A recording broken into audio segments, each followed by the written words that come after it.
पतनं जायेत् सर्वविघ्नोपशान्तये आपदामपहर्तारं दातारं सर्वसम्पदां लोटाभिरामं श्रीरामं भूयो भूयो नमाम्यहं मनोजवं मारुततुल्यवेगं जितेन्द्रियं बुद्धिमतां वरिष्ठं वातात्मजं वानरयूथमुख्यं श्रीरामदूतं शिरसा नमामि।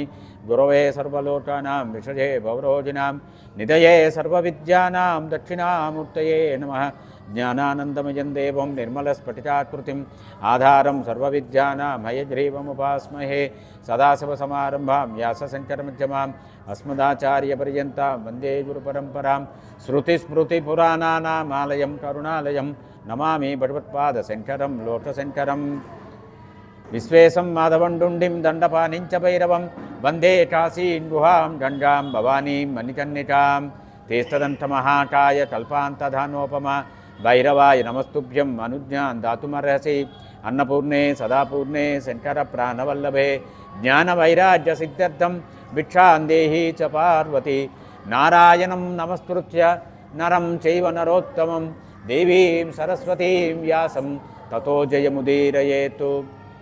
वसुदेवसुतं देवं कंसचाणूरमर्दनं देवकी परमानन्दं कृष्णं वन्दे जगद्गुरुं श्रीकृष्णं वन्दे जगद्गुरुं।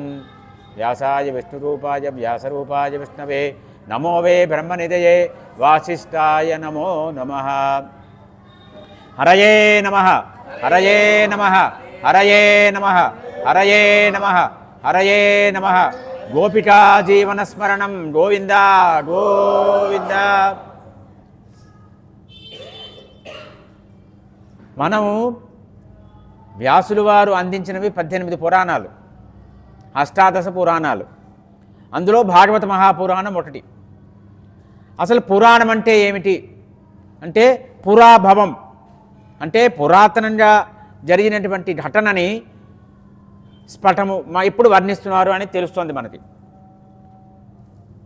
అంటే ఎంతో ప్రాచీనమైనది, అంటే నిన్న మొన్న జరిగింది రాదు, ఎంతో ప్రాచీనమైనటువంటిది అనేసి పెద్దలు చెప్పారు.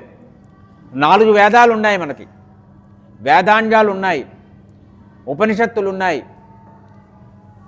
అవన్నీ ఒక ఎత్తు. తరువాత వాన్మయం పురాణాలు, ఇతిహాసం. ఇతిహాసం అంటే ఈ రకంగా జరిగింది అని చెప్పేది. మహాభారతం ఇతిహాసం. కావ్యం శ్రీమద్ రామాయణం కావ్యం, వాల్మీకి రామాయణం ఆది కావ్యం, వాల్మీకి మహర్షి ఆదికవి. పురాణం పంచలక్షణం అన్నది అమరకోశంలో చెప్పారు. 5 లక్షణాలు ఉండాలి అనమాట. ఇక్కడ మనకి 14 విద్యలు ధర్మానికి స్థానము అని చెప్పారు పెద్దలు. ఎన్నండి 14 విద్యలు. ఇందులో పురాణం, న్యాయం, మీమాంస, ధర్మశాస్త్రం, వేదాలు 4 వేదాలు, ఋగ్వేదము, యజుర్వేదం, సామవేదం, అధర్వవేదం. వేదాంగాలు 6. ఈ 6, 4 ఇవన్నీ కలిపి 14. ఈ 14 విద్యలు మన ధర్మానికి, సనాతన ధర్మానికి, వైదిక ధర్మానికి ఆధారభూతమైనటువంటివి, స్థానంగా ఉన్నటువంటివి అని పెద్దలు చెప్పినటువంటి మాట. ఇక వేదాల్లో కూడా సంహిత భాగం ఉంటుంది, బ్రాహ్మణ భాగం ఉంటుంది. వేదాల్లో కూడా పురాణము అనేటువంటి ప్రస్తావన వచ్చింది. కాబట్టి పురాణాలు ఏదో పుట్టటి పురాణాలని చెప్తుంటారు. అసలు పురాణాలు ప్రామాణికమైనటువంటివి. వేదంలో కూడా పురాణాల గురించి ప్రస్తావన వచ్చింది. అవే పురాణాల రూపంలో మనకు అందించారంటే వేదాలు అందరూ చదవలేరు, చదివినా అది అర్థం చేసుకోలేరు. వేదానికి వ్యాకరణం వేరుగా ఉంటుంది. మన సంస్కృత వ్యాకరణాన్ని అన్వయం చేస్తే వేదానికి అర్థం చెప్పకూడదు. అది వేదభాష వేరు, ఆ వేదానికి సంబంధించిన వ్యాకరణం వేరు. అందువల్ల ఋషులు దయతలిచారు. ముఖ్యంగా వ్యాసులు వారు దయతలిచి అయ్యో అందరూ వేదాలు చదువుకోలేరు, అందువల్ల అందరూ వేదాన్ని చదివినా అర్థం చేసుకోలేరు. సామాన్యులు కూడా తరించాలి అంటే వేదం యొక్క సందేశం ఏదైతే ఉందో, వేద తత్వం ఉందో, వేదం యొక్క ఉపదేశం ఏది ఉందో అది అందరికీ అందాలంటే ఎలా అందాలి అంటే పురాణాల మాధ్యంలో అందించాలని వ్యాసులు వారు అందించారు. ఇక్కడ మనకి 18 పురాణాలు ఎలా గుర్తుపెట్టుకోవాలి అంటే శ్లోకం చెప్పారు. మద్వయం భద్వయం చైవ భర్త్రయం వచతుష్టయం అనాపకూస్తులింగాని పురాణాన్ని విదుర్పుదా. బ్రహ్మపురాణం ఉంది, పద్మపురాణం, విష్ణు పురాణం, వాయుపురాణం, శివపురాణం, భాగవత పురాణం ఇప్పుడు మనం చెప్పుకుంటున్నది, నారద పురాణం, మార్కండేయ పురాణం, అగ్ని పురాణం, భవిష్య పురాణం, బ్రహ్మవైవర్త పురాణం, లింగ పురాణం, వరాహ పురాణం, స్కంద పురాణం, వామన పురాణం, కూర్మ పురాణం, మత్స్య పురాణం, గరుడ పురాణం, బ్రహ్మాండ పురాణం అని 18. ఇందులో లింగ పురాణంలో శివుడి గురించి చాలా ఉంటుంది, కాశీ క్షేత్ర మహిమంతా వర్ణిస్తారు అందులో. ఇక శివపురాణంలో కూడా వారాణసి క్షేత్రం గురించి, ఆ మహిమ గురించి చెప్తారు. ఇక గరుడ పురాణం మనం అందరం కూడా ఒక అపనమ్మకం, మనకి ఒక చేదస్థంతో గరుడ పురాణం ఇంట్లో పెట్టుకోకూడదు, గరుడ పురాణం చదవకూడదు అని పక్కన పెట్టాం. కానీ గరుడ పురాణం చదవాలి, ఏది చదవకపోయినా పర్లేదు, కానీ గరుడ పురాణం చదివి తీరాలి. గరుడ పురాణం చదివితే మనకు తెలుస్తుంది అసలు మన జీవితం ఎలా ఉండాలి అనే విషయం తెలుసుకోవాలంటే గరుడ పురాణం తెలుసుకోవాలి. ఈ భాగవత పురాణం యొక్క విశేషం ఏంటి చెప్పారంటే, బ్రహ్మసూత్రాలతో సమన్వయం చేసుకోవచ్చు అని చెప్పారు పెద్దలు. బ్రహ్మసూత్రాలు వ్యాసులు వారు అందించారు, వాటికి శంకరోత్పాదులు వారు భాష్యం అందించారు. అదే రకంగా గాయత్రి మంత్రానికి భాష్యం కూడా మనకి భాగవత పురాణంలో సమన్వయం చేసుకోవచ్చు అని కూడా పెద్దలు చెప్పారు. ఈ భాగవతంలో ఏమున్నాయండి అంటే, సకల ధర్మాలు ఉన్నాయి, ఇందులో వర్ణాశ్రమ ధర్మాలు ఉన్నాయి, మానవ ధర్మాలు ఉన్నాయి. అసలు మానవుడు అనేవాడు ఎలా ఉండాలి, అసలు మానవుడు అనేవాడికి రామాయణంలో కానీ భారతంలో కానీ అమితంగా ఉంటాయి. ఒక్క మాట చెప్తాను మీకు, కుంతీదేవి చెప్తుంది మానవ లక్షణం ఏమిటి అని. మనకి ఎవడైనా ఒక ఉపకారం చేస్తే వాడికి అంతకంటే ఎక్కువ రెట్లు ఉపకారం చేయడం, ప్రత్యుపకారం చేస్తాడే వాడే మానవుడు అని చెప్పింది. మనం అది చేస్తున్నామా అని మనం ప్రశ్నించుకోవాలి. మనకు ఉపకారం చేసిన వాడికి అంతకంటే ఎక్కువ రెట్లు ప్రత్యుపకారం చేస్తేనే మానవుట. మరి ఉపకారం చేసిన మానవుడు కూడా అపకారం ప్రయత్నపూర్వకంగా చేసేవాడు మానవుడు అంటారా ఏమిటంటారు? వాడిని మీరే ఆలోచించారు. ఇది నిర్వచనం ఇచ్చేది కుంతీదేవి ఇచ్చింది మహాభారతంలో, ఆదిపర్వంలో వస్తుంది ఈ మాట. ఈ రకంగా మానవ ధర్మాలు చెప్పారు, కర్మయోగం గురించి చెప్పారు, అష్టాంగ యోగం గురించి చెప్పారు, జ్ఞానయోగం చెప్పారు, భక్తి యోగం చెప్పారు. ఇవన్నీ కూడా భగవత్ ప్రాప్తికి ఉపచరించే సాధనాలు.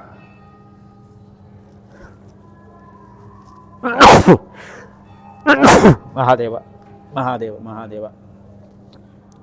ఈ భాగవతం యొక్క ప్రయోజనం ఏమిటి అంటే, మనిషి జనన మరణ చక్రం నుంచి బయటపడాలి అంటే ఏమి చెయ్యాలి?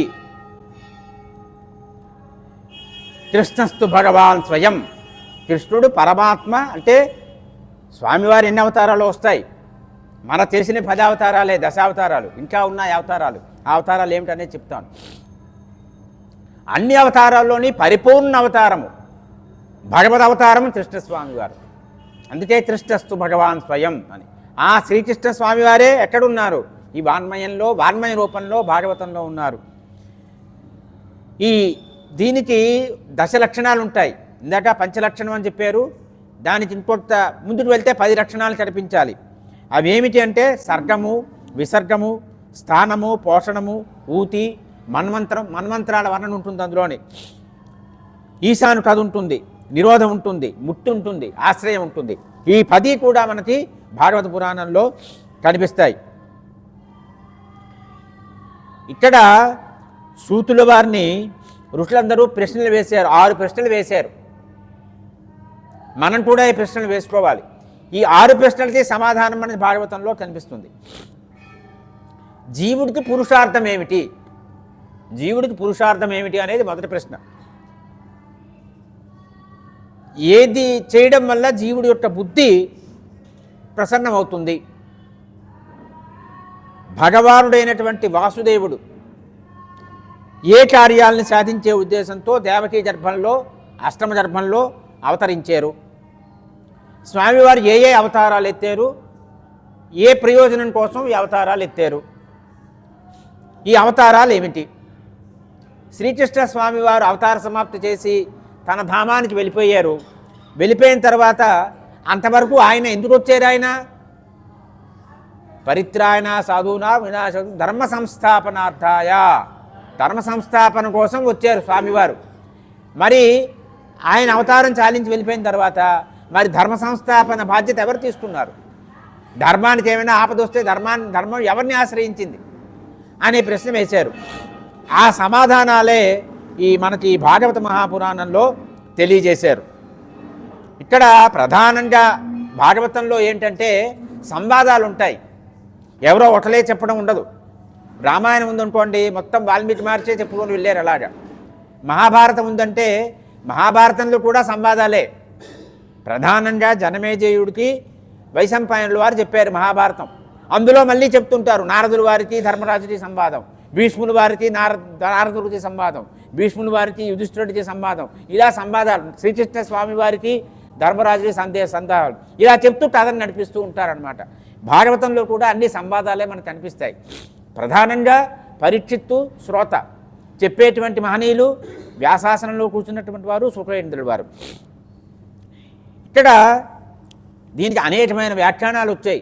ముఖ్యంగా శ్రీధర స్వామి వారని వారు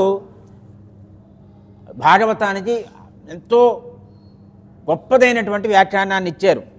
అయితే ఇంత చెప్పి ఏం చెప్తారంటే, ఈ భాగవతం అసలు ఎంతమందికి తత్వం అర్థమైంది అయ్యా అంటే, వ్యాసుడికి అర్థమైంది, శుకుడికి అర్థమైంది, పరీక్షితుడికి అర్థమైంది, శ్రీధర స్వామి వారికి అర్థమైంది, అంతే అని ఆపేశారు.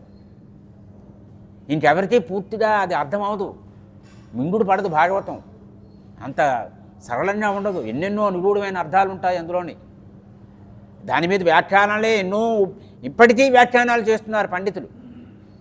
ఎంతో వారి యొక్క అనుభూతిని అందులో రంగరించి వ్యాఖ్యానాలు ఇస్తూ ఉంటారు. ఇది నేను అనుకున్నాం, పిబత భాగవతం రసమాలయం ముహురోహో, మళ్ళీ మళ్ళీ దీన్ని పానం చేయండి అయ్యా అన్నారు. సూత మహర్షి వారిని వారు అడిగారు, మహాత్మా, ఈ అష్టాదశ పురాణాలు కూడా నువ్వు అధ్యయనం చేసేవు, వాటి వ్యాఖ్యానం కూడా చేసేవు, అటువంటి వాడివి మాటు ఈ కలియుగంలో ప్రజలు తరించాలంటే ఉపాయం ఏమిటి, ఆ విషయం మీరు తెలియజేయండి అని కోరారు. శ్రీకృష్ణ స్వామి వారు సనాతన ధర్మాన్ని నెలకొల్పారు.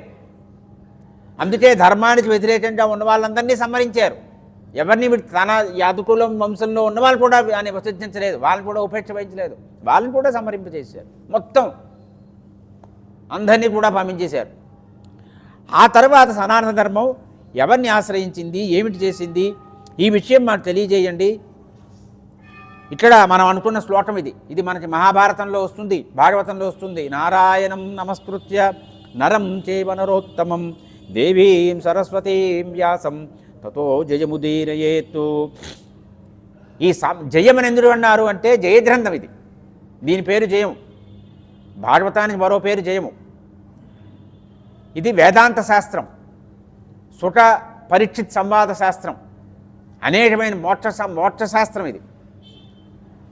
భారతానికి కూడా జయము అని పేరు, మహాభారతానికి కూడా జయము అని పేరు. అంటే ఏమిటి జయము? అక్కడ ధర్మాన్ని జయం కలిగింది, ఇక్కడ ఏమిటి జయం కలుగుతుంది? ఈ సంసారం అనేటువంటి ఈ అడవిలో పడి ఉన్నాడే, సంసారం అంటే అడవి. మీ బంధువులు ఉంటారే, భార్య, పిల్లలు, భర్త, వీళ్ళందరూ ఎవరు? తోడేళ్ళు, నక్కలు, పులులు, సింహాలు, జంతువులు. ఇది భారతంలో ఉన్నమాట. ఇది అటవీ అంటారు దీన్ని. సంసారం అడవి.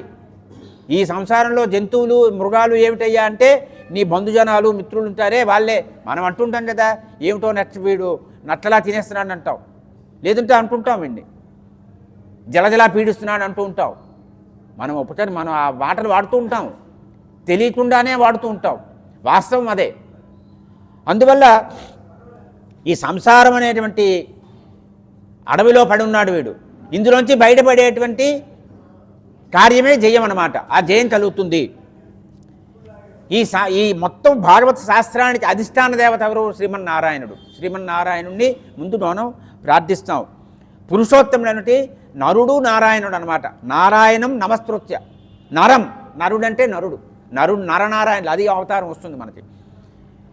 సరస్వతీదేవిని ప్రార్థించాలి, వ్యాసులు వారిని ప్రార్థించాలి. వ్యాసోచిత్తం జగత్సర్వం అన్నారు. వ్యాసులు వారు ఇచ్చిందే అంతా కూడా. ఎవరు చెప్పినా వ్యాసులు వారు చెప్పిందే చెప్తారు, అది కానిదేమీ లేదు. అటువంటి ఈ గ్రంథానికి నమస్కారం చేశారు. మానవులు ఏమిటి చెయ్యాలి? ఎటువంటి కథను వినాలి? మనము అన్నీ వింటాం, అన్నీ చూస్తున్నాం. 24 గంటలు మన వాటిలో చూపిస్తున్నారు, ఏవేవో చూపిస్తున్నారు, చూస్తున్నాం కదా, అవి వింటున్నాం కదా. ఏ పాటలో వింటున్నాం కదా. మనం బేరీజ్ వేసుకుంటే ఎంత శాతం మనం భగవంతుడికి సంబంధించిన వింటున్నాము, ఎంత శాతం భగవంతుడికి సంబంధించిన చూస్తున్నామో ఆలోచించుకోండి. కోట్లు కోట్లు ఎలా గడిస్తున్నారు అందరూ కూడా. వాళ్ళకి పద్మశ్రీలు వస్తాయి, పద్మభూషణలు వస్తాయి, పద్మవిభూషణలు వస్తాయి. ఎవరైనా భగవంతుడి గురించి చెప్పారా? ఒక్క సినిమాలో భగవంతుడి గురించి చెప్పారా? భగవంతుడి గురించి చెప్పినా పిచ్చి పిచ్చిలా చెప్తారు. నారదులు వారిని చాలా దౌర్భాగ్య స్థితిలో చూపిస్తారు. మన దౌర్భాగ్యం అటువంటి స్థితిలో నారదులు వారిని చూడటం మహాపాపం. యమధర్మరాజు సమవర్తి ఆయన. యమధర్మరాజు ధర్మాన్ని ప్రతీక ఆయన. ఆయన్ని మనం వెకిలిజా సినిమాలు చూపిస్తున్నాం. ఆ సినిమా తీసిన వాడి, సినిమా చూసిన వాడికి, సినిమాని వేసిన వాడికి అవార్డులు ఇస్తున్నారు ప్రభుత్వాలు. అంటే ఎంత హిందూ ధర్మానికి వ్యతిరేకంగా ఉన్నారు, సనాతన ధర్మానికి వ్యతిరేకంగా ఉన్నారో ఆలోచించండి. అందువల్ల మానవుడు ఏది వినాలి, ఎలాగ జీవితాన్ని ముందుకు నడిపించుకోవాలి, ఈ విషయాలన్నీ కూడా మీరు తెలియజేయండి అని చెప్తే వారు చెప్తున్నారు. వాసుదేవ పరా వేద, వాసుదేవ పరా మఠాః, వాసుదేవ పరా యోగ, వాసుదేవ పరా క్రియాః. కర్మకాండ ఉంటుంది, భక్తి ఉంటుంది, జ్ఞానం ఉంటుంది. ఇవి 4 వేదాలు ఉన్నాయి. ఇవన్నీ కూడా ఏమిటి తెలియజేస్తున్నాయంటే కేవలము వాసుదేవుణ్ణి తెలియజేస్తున్నాయి. సర్వదేవ నమస్కారః కేశవం ప్రతిరక్షతి అన్నారు. ఆకాశాత్ పతితం తోయం సాగరం ప్రతిరక్షతి. ఆకాశంలోంచి వచ్చినటువంటి నీరు ఎక్కడికి వెళ్తున్నది? నదుల రూపంలో వస్తున్నది. గంగా నది, కృష్ణానది, కావేరి, తుంగభద్ర వస్తున్నాయి. ఈ నదులన్నీ ఏమవుతున్నాయి? సముద్రంలోకి వెళ్ళిపోతున్నాయి. అదే ప్రకారంగా నువ్వు ఏ దేవుడికి నమస్కారం పెట్టినా అవన్నీ ఎవరు చెందుతాయి? కేశవం ప్రతిరక్షతి, శ్రీకృష్ణ స్వామి వారికి వెళ్తాయి. ఆయన అందుకే యజ్ఞేశ్వరుడు అంటారు ఆయన్ని. యజ్ఞాలన్నీ కూడా వాసుదేవుడివే. అంటే వేద ప్రకారంగా జరిగేవి, వేదోక్తంగా జరిగేటువంటి యజ్ఞాలు వాసుదేవుడు చెందుతాయి. వాసుదేవ పరం జ్ఞానం, వాసుదేవ పరం తపః. తపస్సు ఎందుకు? వాసుదేవుడి కోసము. జ్ఞానం ఎందుకు? వాసుదేవుడు. వాసుదేవుడే లక్ష్యం అన్నిటికీ కూడా. జ్ఞానం ఎందుకు? వాసుదేవ పరో ధర్మో. ధర్మం ఎందుకు? వాసుదేవుడు. వాసుదేవ పరాగతి. హరిభక్తి అనేది మనం లక్ష్యంగా పెట్టుకోవాలి. ఇటువంటి లక్ష్యంతో మనం ముందుకు వెళ్ళినాడు మనకి వాసుదేవుడు యొక్క అనుగ్రహం వల్ల భగవత్ ప్రాప్తి కలుగుతుంది. భగవత్ ప్రాప్తి కలగడం అనేది మాత్రమే మనం లక్ష్యంగా పెట్టుకోవాలి. అది మాత్రమే శాశ్వతమైనటువంటిది. అసలు వీరు అడిగారు మునులందరూ కూడా, స్వామివారు ఏ అవతారాలు ఎత్తారు, ఏమిటి అవతారాలు అనేసి. స్వామివారి అవతారాలు చాలా రకాలుగా ఉంటాయి. కొన్ని పురుష అవతారాలు అంటారు, అందులో తర్వాత గుణావతారాలు అంటారు, తర్వాత లీలావతారాలు అంటారు, మన్వంతర అవతారాలు, యుగావతారాలు, శక్తి అవతారాలు, ఈ రకంగా ఉన్నాయి. మొట్టమొదటి అవతారం ఏది స్వామివారిదంటే సనత్కుమార సనందనందన కదా, ఆ అవతారం మొట్టమొదటి అవతారం స్వామివారిది. శయేశ ప్రథమం దేవ కౌమారం సర్గమాశ్రిత చచార దుశ్చరం బ్రహ్మచర్యం అటండితం. 4 రూపంలో వారు వచ్చారు మొట్టమొదట. రెండవ అవతారము స్వామివారు యజ్ఞానికి ఆదిదేవుడు, యజ్ఞేశ్వరుడు అయినటువంటి వారాహ రూపంలో వచ్చారు స్వామివారు. అది రెండవ అవతారం. మూడవ అవతారము నారద అవతారం. నారదుల వారి ద్వారా ధర్మబోధ చేశారు స్వామి. 4వ అవతారము నరనారాయణుల అవతారం. ఈ నరనారాయణుల క్షేత్రమే బదరికాశ్రమం. బదరికాశ్రమంలోనే వారు ఘోరమైన తపస్సు చేశారు. ఆ నరనారాయణులే కృష్ణార్జునుడు. నారాయణుడే శ్రీకృష్ణ స్వామివారు, నరుడే అర్జునుడు. 5వ అవతారం కపిల మహర్షి వారు. ఆ కపిల మహర్షి తల్లికి బోధ చేశారు సాంఖ్యశాస్త్రం, సాంఖ్యయోగం, సాంఖ్య దర్శనం అంటారు.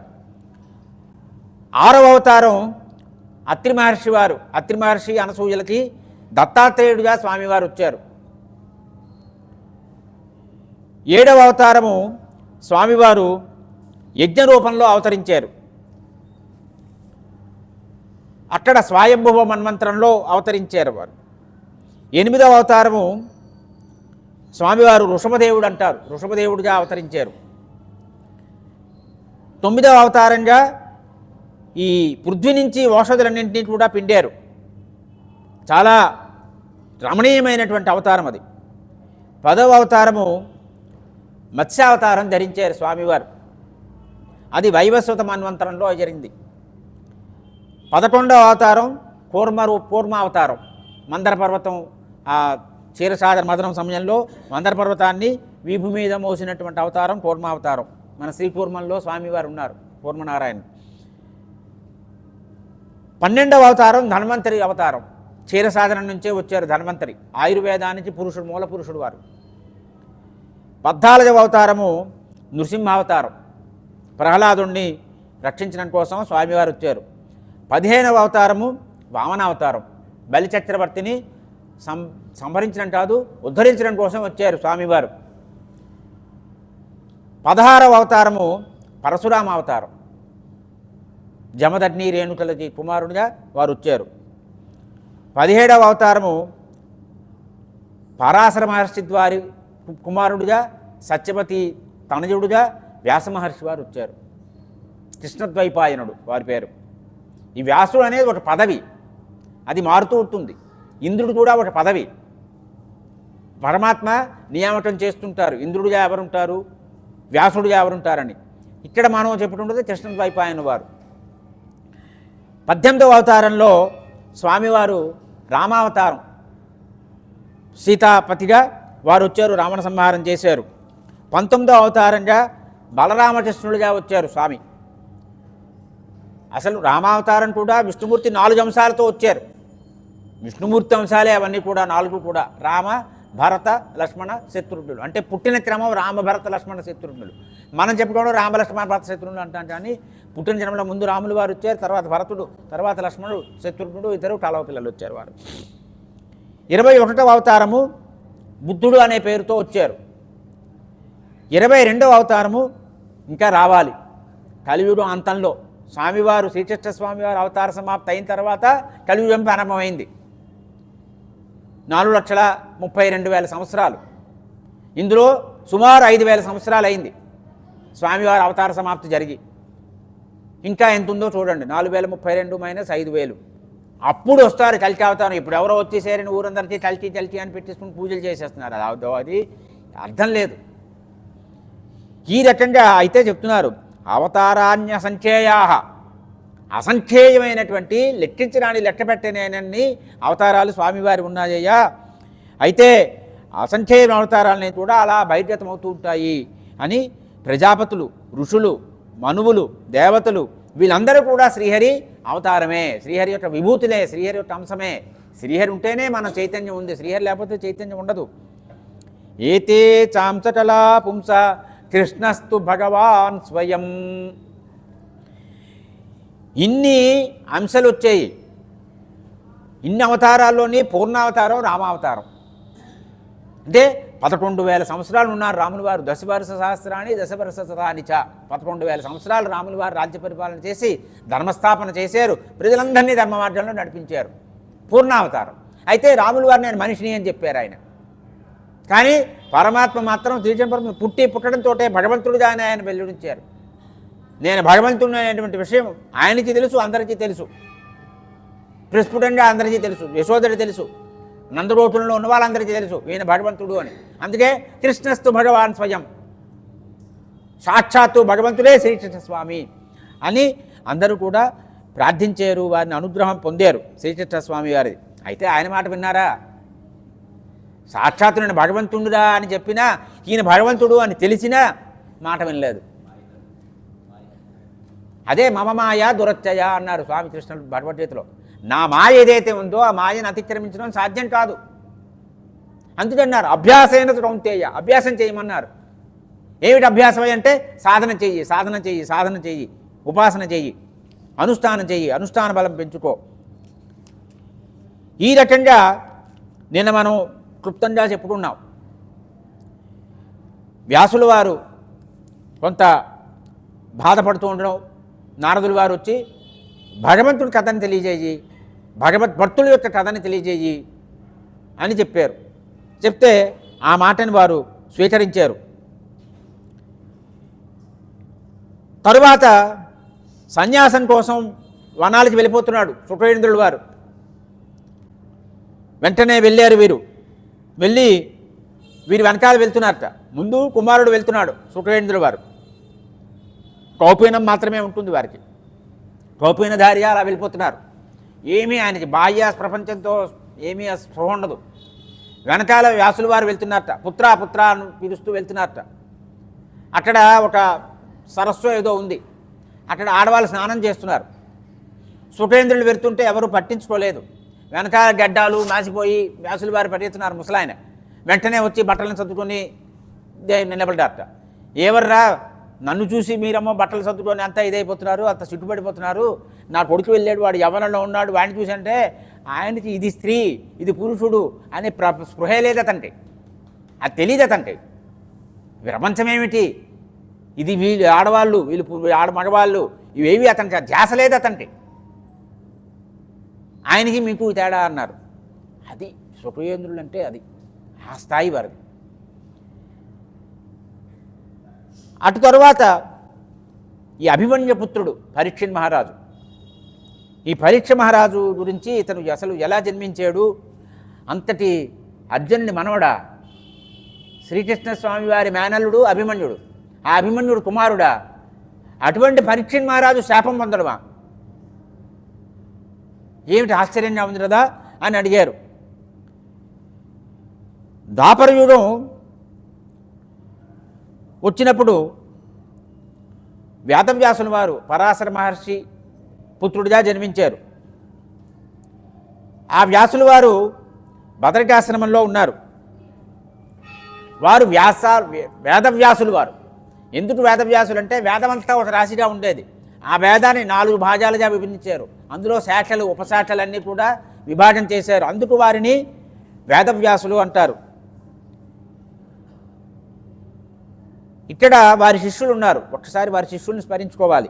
పైలుడు అనే ఒక శిష్యుడు, అతను ఋగ్వేదం అధ్యయనం చేసిన వారు.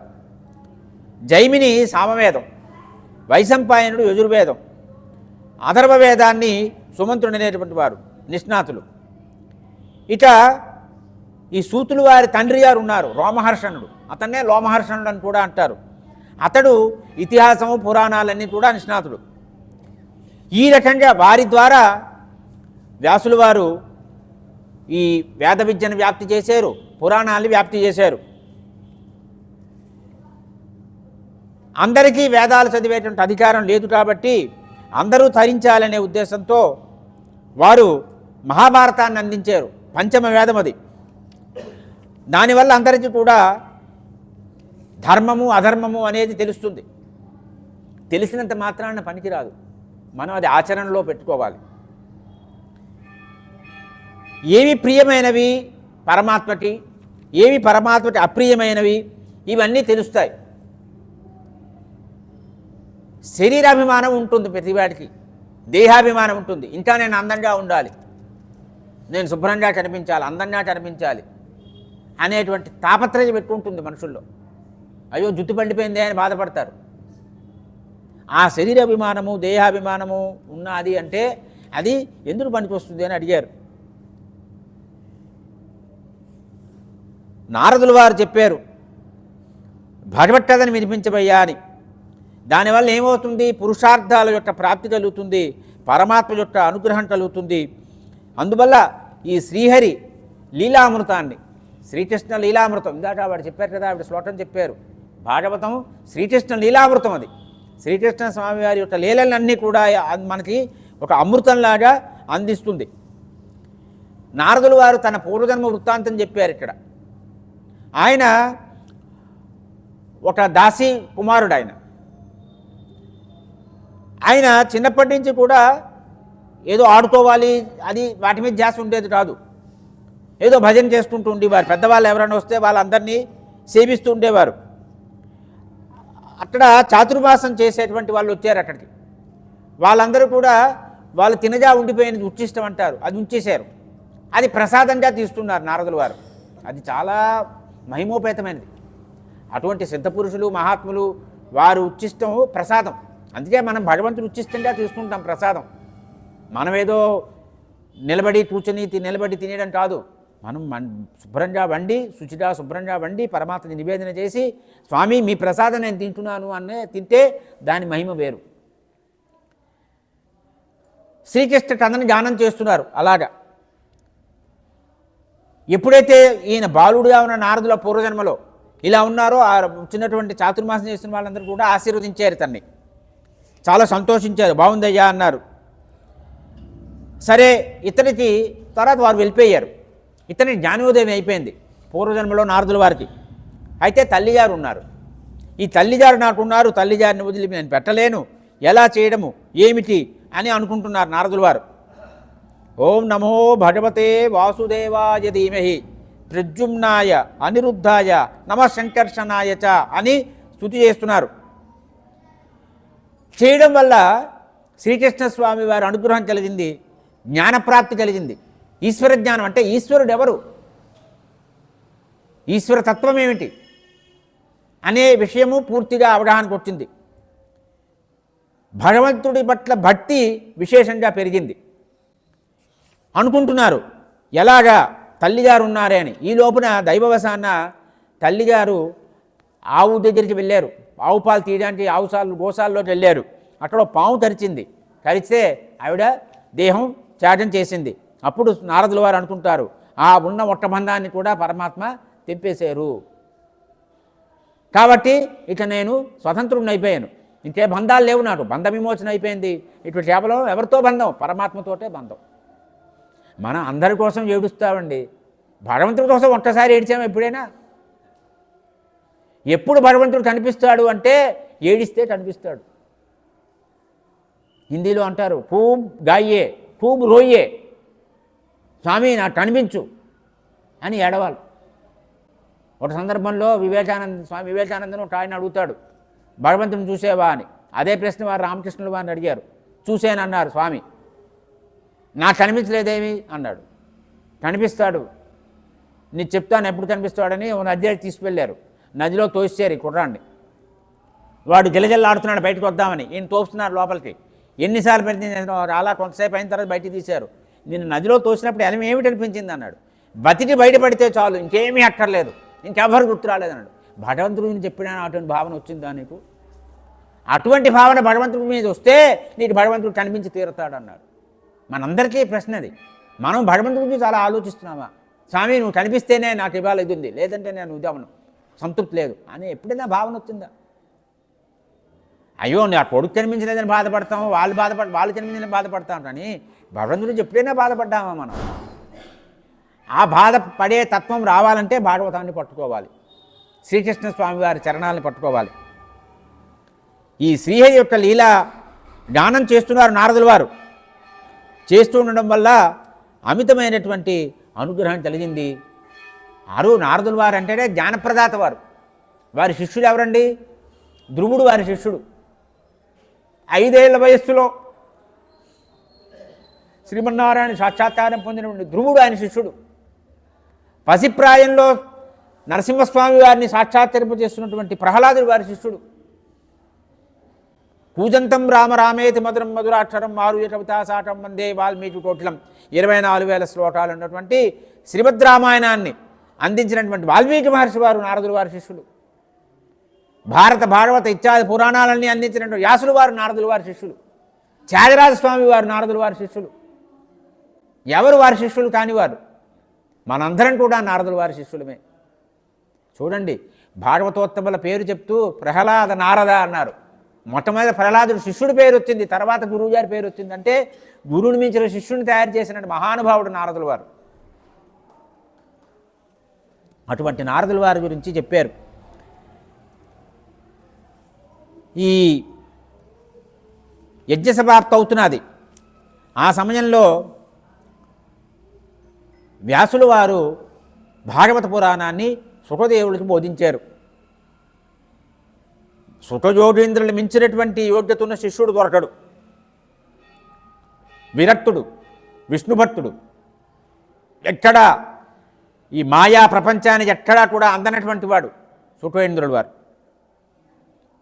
విష్ణుజన ప్రియుడు ఆయన.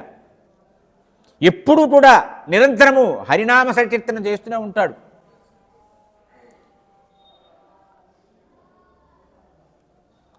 ఎంత చేసినా సుఖేంద్రుల వారు భాగవతాన్ని తండ్రి గారి దగ్గర నుంచి గ్రహించారు.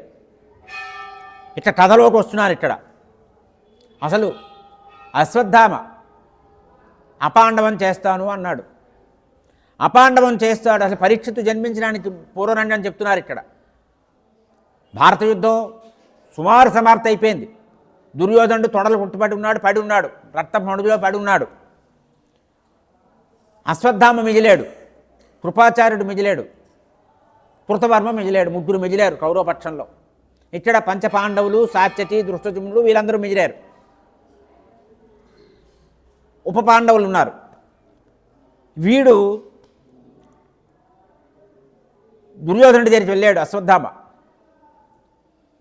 ద్రోణాచార్య పుత్రుడు, గురుపుత్రుడు. నేను అపాండవం చేస్తాను అన్నాడు. ఆ రాత్రి వెళ్ళాడు.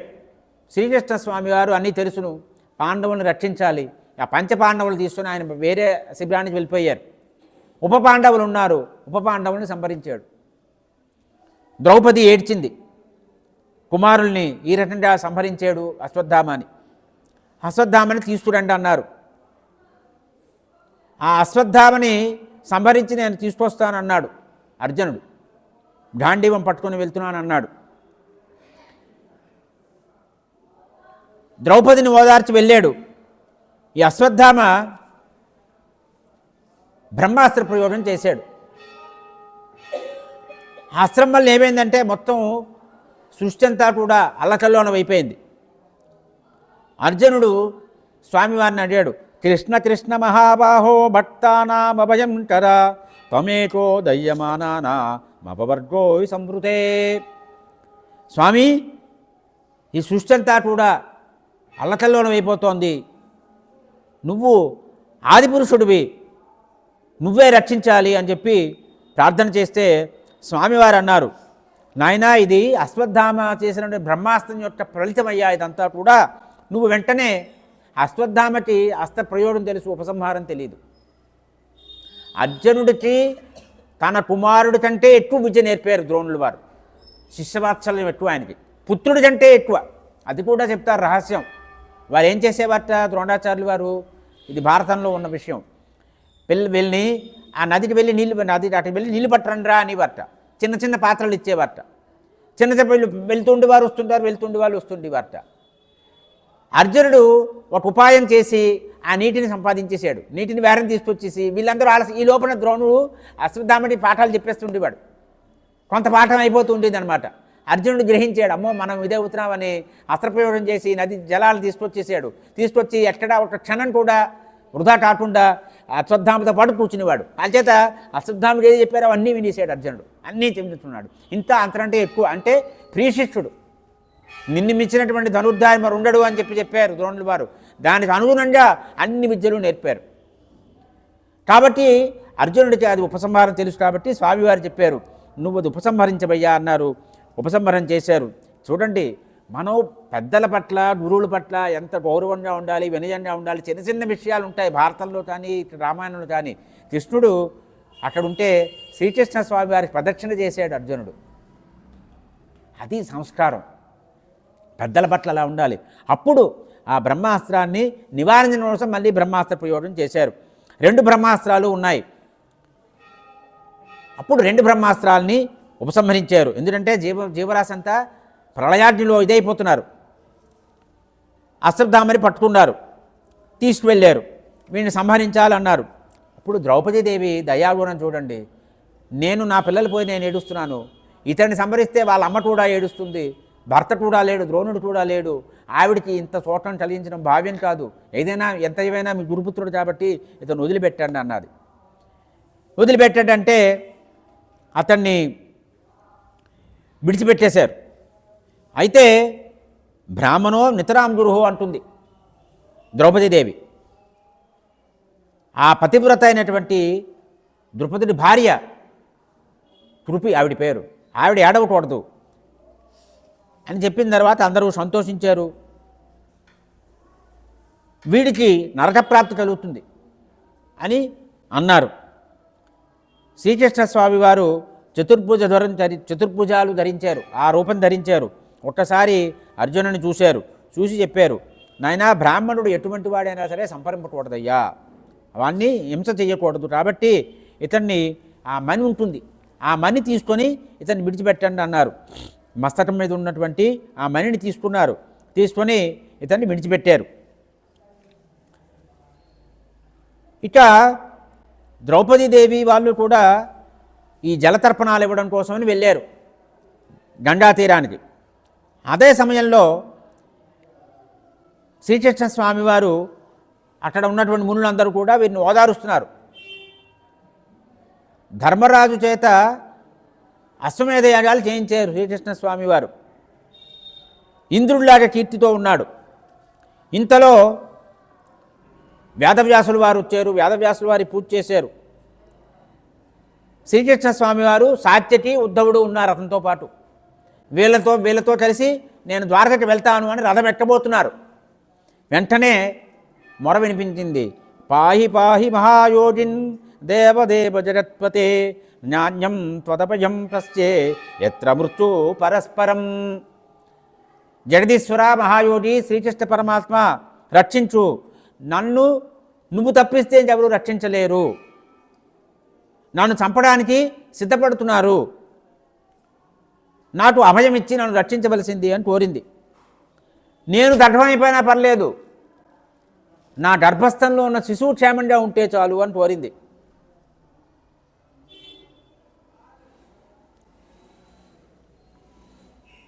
స్వామివారు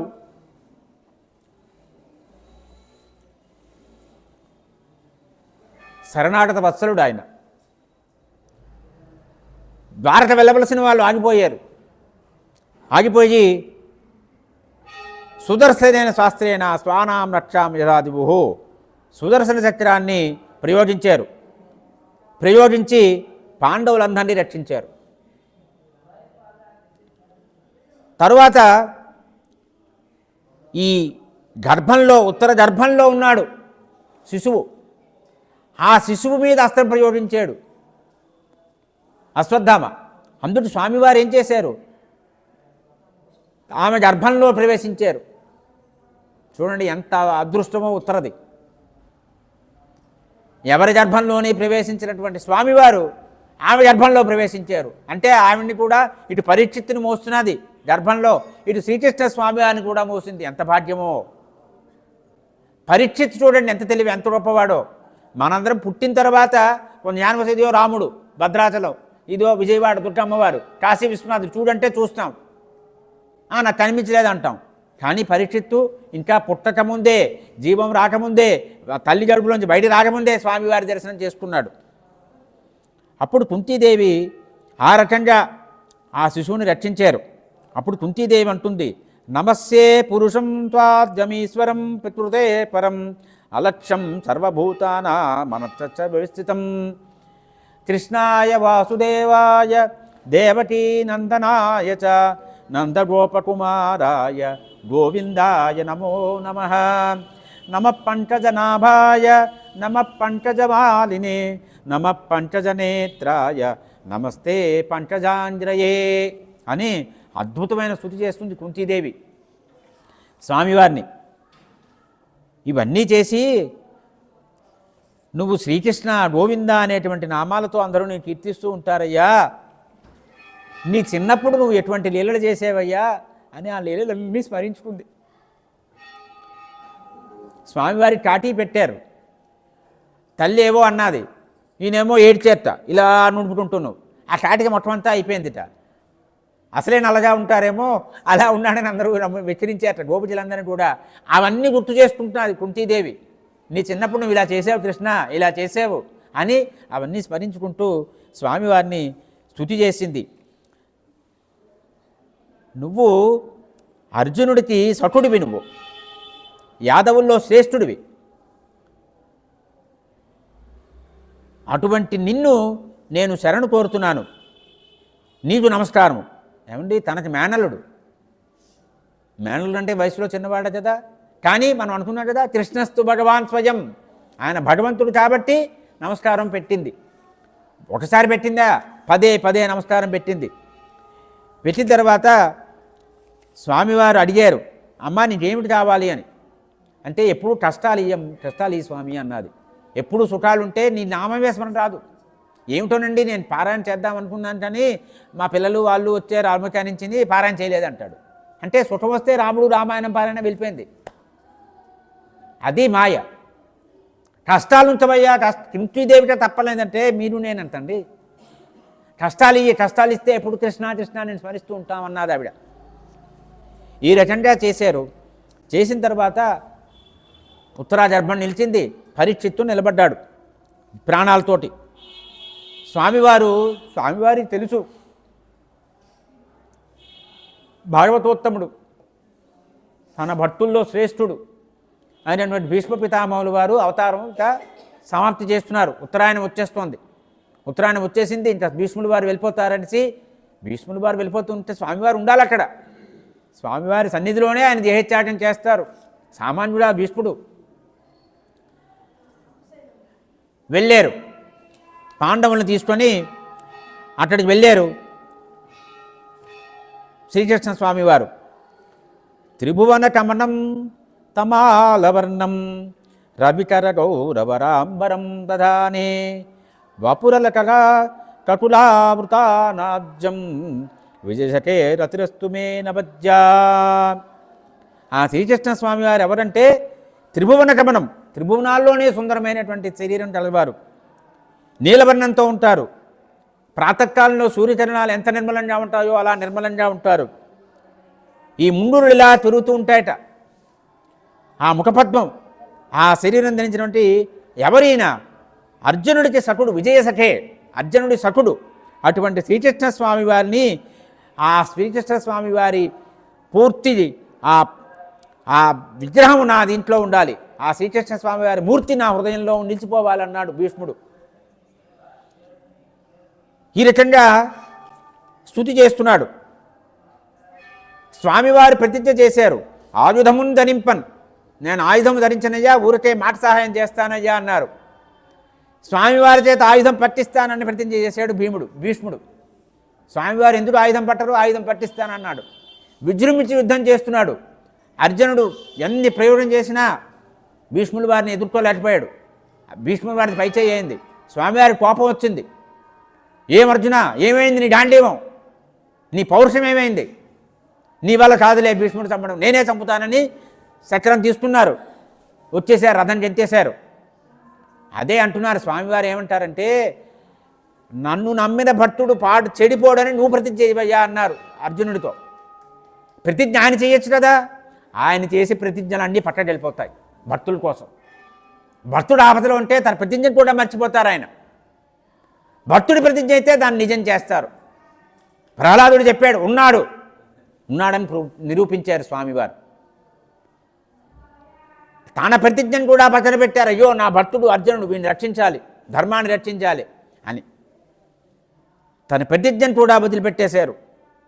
అటువంటి శ్రీకృష్ణ స్వామి వారు నాకు గతి. ఎవరు గతి? శరణాగతి వారినే కోరాలి, గతి వారినే కోరాలి. ఇదే మనకి అద్భుతమైన పద్యం. కుప్పించి ఎరసిన గుండలమ్ముల కాంతి గజడ భాగం వల్ల గప్పికొనజ ఉరిచిన రోర్వట యుధరంబులోనున్న జగముల ప్రేగును జరజిరల చత్రంబు చేపట్టి చనుదెంచు రజమున బైనున్న పచ్చని పటముజార నమ్మితి నాలావు నడుబాటు చేయకు మన్నింపుమని కిరీడ మన్నదిబుట గరిచి లంఘించు సింహమ్ముటరని మెరసి నేడు భీష్ముడి చంపు నిన్నుడాతు విడువు మర్జునాయనచు మద్విశ చుట్టి ధరలి రంచు జయవుండు దిట్టు నాకు. బావా నాకు అవమానం చెయ్యకు. అర్జునుడు సంహరించలేకపోయాడు భీష్ముడిని, కృష్ణుడు సంహరించాడనే మాట అపకీర్తినట్టు వస్తుంది. వద్దు బావా, నీ ప్రతిజ్ఞ మర్చిపోతున్నావా అని వెనకాల పరిగెడుతున్నాడు. లేదు, ఇవాళ భీష్ముడిని చంపుతాను, నిన్ను కాపాడుతాను అని కుప్పించి ఎదుర్కొని వచ్చేస్తున్నారు. అటువంటి శ్రీకృష్ణ స్వామి వారు నా గతి అని చెప్పి అద్భుతమైనటువంటి స్తుతి చేశారు భీష్ముల వారు. కృష్ణ ఏవం భగవతి మనో నాజ్ఞుసృష్టివిత్తిభిః ఆత్మన్యాత్మానమావేశ్య సోంతస్వాసముపారమత్తు. ఈ రకంగా శ్రీకృష్ణ స్వామి వారిని మనసులో నిలుపుకొని శ్రీకృష్ణ స్వామి వారు ఎదురుగా దర్శనమిస్తున్నారు. శ్రీకృష్ణ స్తుతి చేసుకుంటూ శ్రీకృష్ణ దర్శనం వారి ముఖారవిందం నుంచి అమృతపానం చేస్తూ దేహత్యాగం చేశారు భీష్ముల వారు. ఈ రకంగా భీష్ముల వారు దేహత్యాగం చేసిన తర్వాత శ్రీకృష్ణ స్వామి అందుకే ఎందుకున్నారండి అంటే పరీక్షిత్తుని కాపాడడం కోసం ఉన్నారు. భీష్ముడికి అంత్యకాలంలో అంత్యకాలే మామివత స్మరణమూర్త కలేబరం, అంత్యకాలంలో ఏ స్మరణ చేస్తూ ఉంటాడో అదే గతి పొందుతాడు అన్నారు. అంత్యకాలంలో సాక్షాత్తు పరమాత్మని దర్శనం చేసుకుంటూ తనుచ్చాటం చేశారు భీష్ములు వారు. ఆ భాగ్యం వారికి అందించాలి. అందుకు స్వామివారు ఉన్నారు. ద్వారకా నగరంలో ప్రవేశించారు. ప్రవేశించిన తర్వాత వారికి అన్ని రకాలైనటువంటి స్వాగత సత్కారాలు కూడా చేశారు.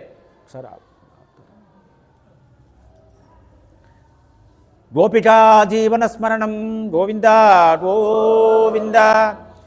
హరయే నమః హరయే నమః హరయే నమః హరయే నమః హరయే నమః హరయే నమః హరయే నమః.